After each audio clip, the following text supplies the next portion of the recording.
First and foremost, we must start by thanking His Excellency, the President of the Republic of Kenya, who is the Commander-in-Chief of our Defense Forces, Dr. William Samoei Ruto, particularly for having honored this day in solidarity with Kenyan workers by putting on a purple suit. We cannot take this for granted. We recognize that you recognize workers and also in your position as a worker number one. I know I want to be very brief, but I want also to tell all of you who are here, who have assembled here to listen to us, that mvua haitanyesha. Kwa ajili kule nakotoka, wana uwezo wa kusimamisha mvua tukiwa na sherehe kama ya leo. Na hiyo kazi imeanza kufanywa. Tulituma mmoja wetu anaitwa Mheshimiwa Omboko Miremba kwa ajili grandfathers wake ndio huwa wanasimamisha hii mvua kutoka kule sehemu za nyumbani. Na nataka kumshukuru Mheshimiwa Omboko Miremba, who is also the chairman of COPET, for the good work you have done, and it will not rain. I want to recognize our Deputy President, Honorable Rigathi Gachagua, who came here earlier and who has been supportive to workers' cause, and also to recognize Governor Sakaja. Wengi wenu mnajua wakati wa Labor Day, mimi niliwauliza huyo kijana mnipatie Mheshimiwa Sakaja, and you did a good job, mkamfanya senator wa Nairobi. Sakaja grew up with my children. Sakaja has been part of my family, and that is why. And we are not saying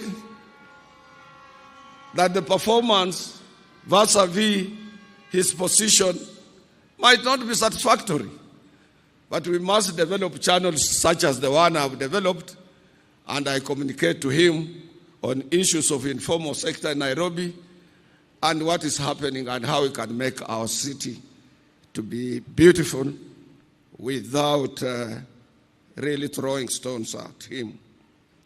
I want to recognize my cabinet secretary, who is also a former labor leader from the Union of COPET, Sister Florence Bore, who has been with us, who has worked closely with us, who has opened her offices for all labor leaders in this country. And I want to thank you, Mama. Those cabinet secretaries who might be around here with us, we recognize you.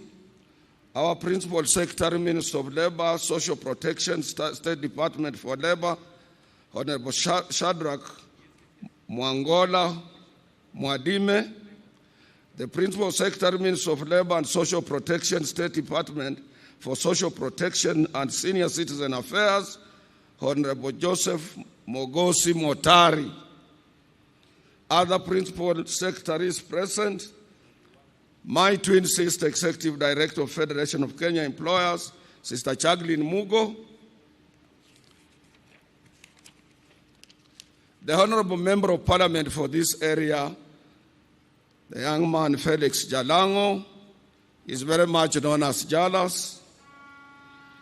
Honorable Pasaris, our women rep in this city, ambassadors and high commissioners, managing trustee of our National Social Security Fund, Brother David Koros, the Chief Executive Officer, National Hospital Insurance Fund, Brother Elijah Washira, and the Acting Director General, National Industrial Training Authority, Sister Teresa Wasike, my colleague of our sister union, Trade Union Congress, Charles Mkhwaya, and other public service unions which are around, including the universities.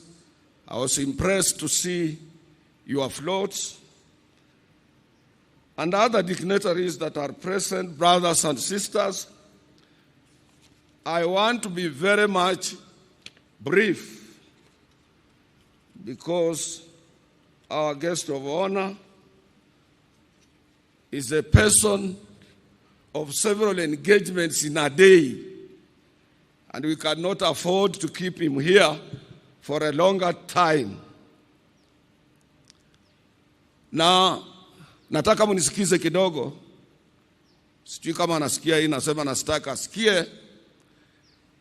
Kabla sijamuomba, nataka kwanza ni recognize yale mazuri ametufanyia, ndio roho yake irudi chini sana, aelewe sisi kama wafanyikazi tuko wapi.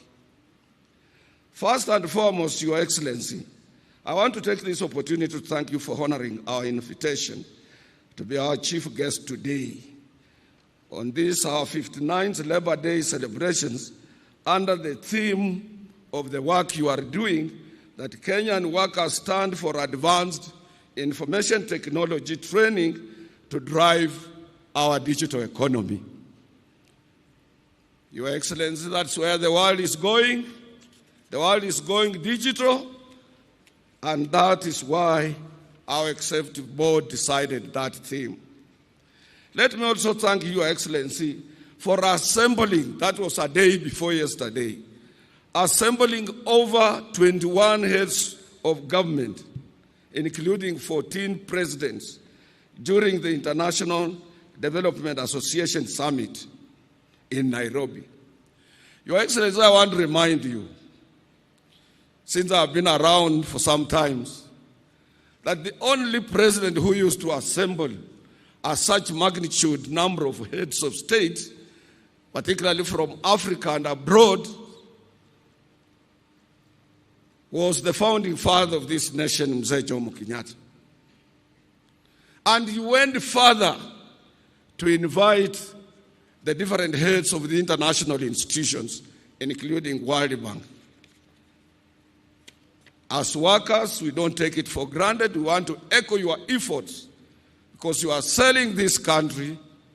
You are coming out in a clear way to indicate to the whole world that we are able, we can host, and we can also engage those who are coming here, and also plant a sense of direction into the leadership of this continent. Once again, Your Excellency, I want to echo your continued support to workers Invite. Since you took over as our head of state, one, you gave all of us a hearing. That was the trade union delegation, which was at State House with you on 14th of February last year, followed by presiding over our last year's Labor Day. We want to thank you, Your Excellency. We can't take it for granted. And after that, honoring the invite of the International Labour Organization Director General, Gilbert Humbo, for taking your own time to go to Switzerland, Geneva, to address more than 5,000 tripartite delegates in that conference. That shows how much you respect and you honor working men and women across the globe. And that, to us, was a plus, because since independence, no any head of state of our republic, Kenya, has had an opportunity to address the International Labour Conference. Your Excellency, you also didn't stop there. Last year, on 28th of November, you officiated and you presided over the opening of the International Trade Union Confederation at Safari Park, African region, which attracted all trade unions from all over the world. And in that conference, Your Excellency, you remember I whispered to you that here we have almost 1,000 delegates. And how will we be able, as a single center, trade union center, to manage settling even the bills of our hotels? And I reminded you, I told you in other countries where we have been, government have handicap come in to make sure that they assist the labor movement in this area. Your Excellency, we want to thank you. You didn't hesitate within no matter of few days, you send us 10 million Kenya shillings to assist us in offsetting the bill at Safari Park Hotel. We want to thank you for that good work. Your Excellency, the other thing we remind people today, and I want my brothers and sisters to listen carefully, because some of our people cannot be able to differentiate a trade union with a SACCO or savings and cooperative societies that we have. Trade union is a pressure group, just like Sister Jacqueline has said, that employers' organization, trade union, and government through the Ministry of Labor, these are the cardinal engine, particularly the center of economic growth in any given country. And it does not require hoppers, it does not require people to hawk in. It has enormous industrial relations machinery established for all of us to follow. When I hear some people coming out with some suggestions that are irrelevant, unacceptable, and not in tune with the dance that is on the platform currently, Your Excellency, we must always remember that Africa, Asia, and Latin America, we attained our independence through the struggle of the trade union movement, including this our country. In Kenya, we will always remember and forever celebrate our founding father of this nation, Mzee Jomo Kenyatta, who was part of the local government workers union, now the county government workers union. We must remember our several brothers from the Asian community. One of them was Makan Singh, who championed for registration of the trade union in this country and in East Africa. Followed by Cheke Kibachia, Agre Minya, Thomas Joseph Mboya, Fred Kubai, Vicky Wachira. Vicky Wachira was very militant, a young man in Nairobi. And Ratibu Hussein from Kibera, he was also a young man who fought closely with the labor movement for us to attain independence. We had Pio Gama Pinto, we had Ocholo Gai Makanyengo, we had Martin Shikuku, Clement Lubembe, and Dennis Akuma, among others. These were all labor leaders before independence, including Fred Kubai. And across Africa, Your Excellency, trade unionists who spearheaded their countries to independence were John Tetiga of Ghana, Ahmed Tilil of Tunisia, Paul Humphrey Luanda of Uganda, Rashid Kawawa of Tanzania, Abdoulaye Diallo of Guinea-Conakry, Demba Diop of Mali, as well as Cyril Ramaphosa, the current president of South Africa. These are the gallants, fearless fighters, people who set us free from the labor movement. And we must remember them. We must have their history. They were not people who had been appointed by government on various positions and they want to pretend to be labor leaders. Change this on.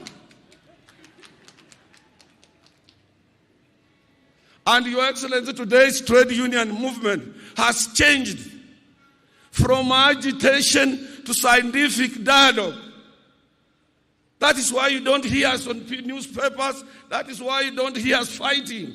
We are busy with the employers in boardrooms, negotiating for good terms and conditions of service of our members. And Jacqueline is here. She can bear me a witness.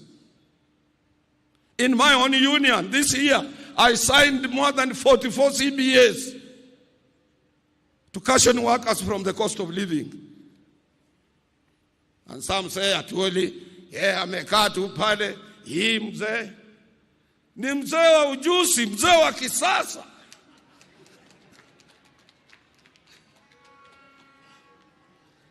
We have moved from issues of advocacy, agitation, and so on to impress upon dialogue between us and employers. And Your Excellency, nowadays, because of digital economy, e-commerce, or platform economy as it is known, we research through our COTU Education and Economic Research Department to any enterprise before we engage employer. Tunaangalia huyu ametengeneza pesa ngapi. Na ile ya juu ndio tunakuja kumwambia bwana, wewe kampuni yako imetengeneza pesa hii umenunua gari, hii umefanya hii umefanya hii pesa fulani, zingine umepeleka Dubai, zingine umepeleka Ulaya, na hizi zimebaki ndio sisi tunataka tugawanyane na wafanyikazi. We don't come to your office to for employers, and Jacqueline is here blindly. We also look at the cost of living, consumer price indices, inflation rate in comparison with the national economic performance.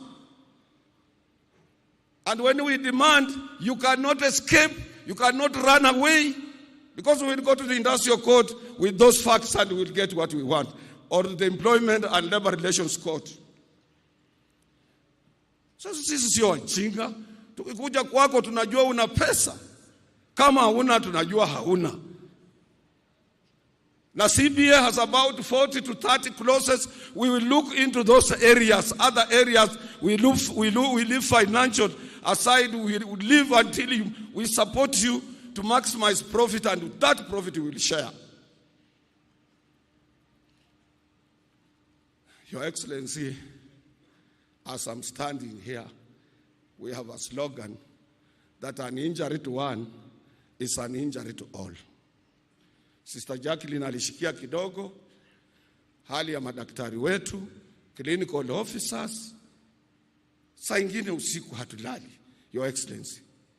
Tukisema tutafuta njia gani muafaka, which route, because you managed us on 6th of March, wakati ulitangaza serikali haina pesa, you rendered COTU impotent, you rendered FK impotent, you rendered your Minister of Labor impotent, you rendered that committee that you had set out where my deputy was impotent, because as a worker number one, when you take over a dispute, we cannot contradict you. We can't. We have no leeway in any machinery to contradict the head of state. And we must look for channels. Pale unakaa, Your Excellency, sio rahisi kufika. Kule ndani wewe ulikuwa free. Zamani ulikuwa unakuja kwa nyumba yangu nyumbani, unajua familia yangu, ukitengeneza chama chako cha URP, ilikuwa mtu tu unaweza kutana na yeye kwa njia, unakula na yeye mahindi. Little did we know, even we people who are in Azimio, utatoka nyuma upite kwa sisi namna hivyo na uwe president. So that position kukufikia sio rahisi. But I know on each and every issue you have an answer. Hiyo tunakuachia, Your Excellency. Jacqueline Muga amesema tunakuachia. And I know you are able minister. We have been in touch all the time, even the Minister of Health. Hii mambo yote tunawachia wewe. We are all your children. We are all, and we respect you. And you move faster. So Your Excellency, with your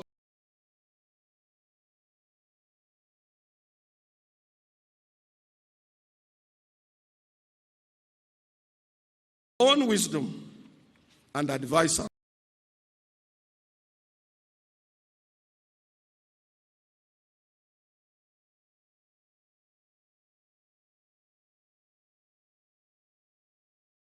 us, and may God bless you on that.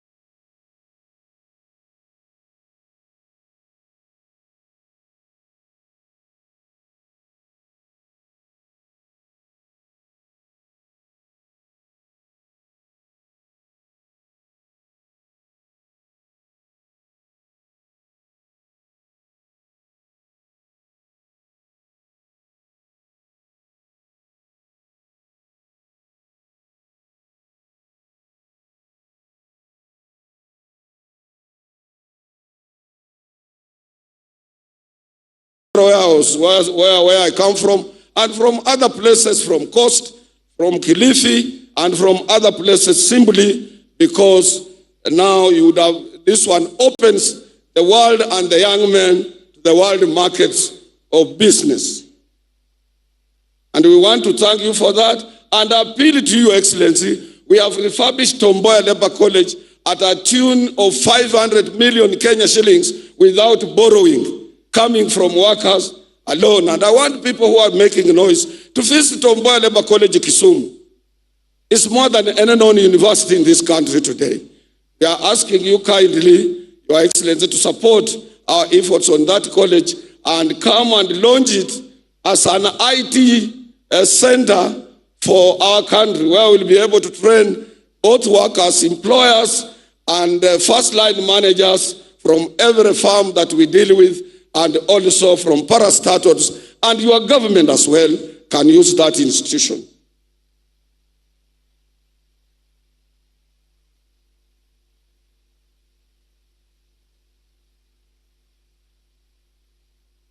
Your Excellency, you appointed me on Social Health Insurance Authority, SHIA. And we are migrating to this new authority from National Hospital Insurance Fund. We support you very much on this. And more so, the people you appointed on this SHIA board are capable people who are committed, Your Excellency, to help you, including the PS Health, including the current acting CEO, and more so, the chairman, Dr. Luenyi. But I want to appeal to you, Your Excellency. You need to come in and assist us to make sure that infrastructure is within the Ministry of Health, is dealt with quickly, so that we can be within framework of making sure that as we start registration, everything is in order and everything is going on as planned. But we will support you in this area. Some of us, we are your eye there. As I'm telling you, it has capable members of the board that I have never seen in another board. People who are concerned, Your Excellency, to support you. Only little bit extend your hand in support of what they are trying to come up with. On the issue of housing, you remember you did lectures about this when last year during Labor Day, and you convinced us as workers that we must support you. And when I asked your ministry, which is in charge, whether workers will have an opportunity to be on that board, and after consultation with their office, they are allowed us, as per the current act, to appoint one of us on that particular board. The purpose is we as workers will support it financially. But the eye on that board also, when there will be allotment, because we have some shop stewards and workers who have even nowhere to sleep, they will have an opportunity to be housed in this new venture that you have started. And it is not only in Africa. Algeria, they did it. Egypt, they did it. And so many other African countries, they did it. And as I've said, the only problem with our country, Your Excellency, is that we were not used to paying taxes. And when you said everybody should pay tax, it became as an alien issue in this country. Because a normal Kenyan would like to eat without working, would like to make money without earning. And this is where the problem is.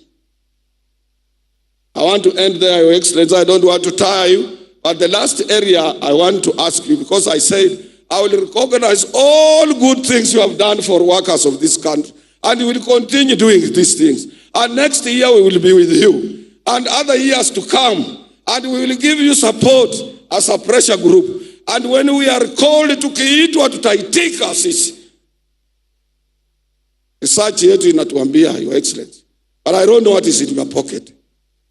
Kama unaweza kunja macho. Because Jacqueline said, oh, general wage increase.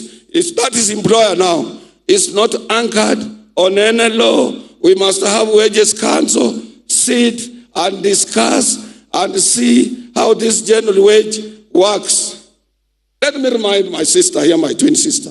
In 1972, when our economy was not performing, we were doing badly.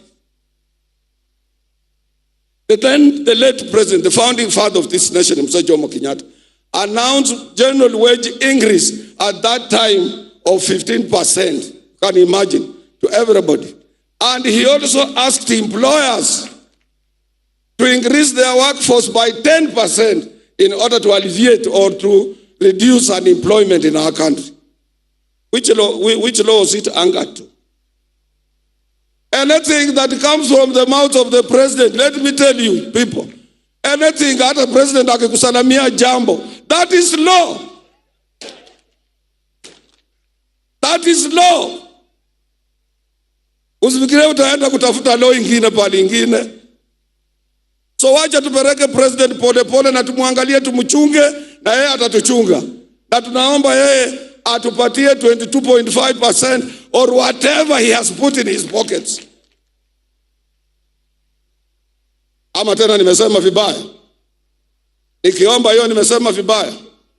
And let me remind our economists, even when our shilling was being devalued, we said on 14th of January that this devaluation of our shilling, which was on speedy rush, did not reflect the true economic activities on the ground. Because most of you economists, you are around the year 2007 to 2009, when we had a global economic and financial crisis, when Obama was coming in. This did not affect Africa because our economy is driven, our formal economy is driven by informal economy, which has huge of deposits in our banks. We don't rely to money from outside. Mama Chondo, Mama Mboga, Jua Kali, wanapeleka pesa kwa banki kila siku na Chondo. And that is why our economy is steady. And I want to appeal to His Excellency to give infrastructure to our informal sector, to support them and ask governors in various county governments to make sure that markets are built, the informal sector people are not harassed by taxes and so on. These are the people who drive our economy. And Kenya is one. After His Excellency akisema 30%. And we work hard to redouble our efforts in various places to correct the economic anomaly. We will still spur economic growth. We thank you, Your Excellency, the President. May I invite our Honorable Minister for Labor, who has done a commendable job, to make her remarks and follow the rest of the protocol. I thank you, Your Excellency.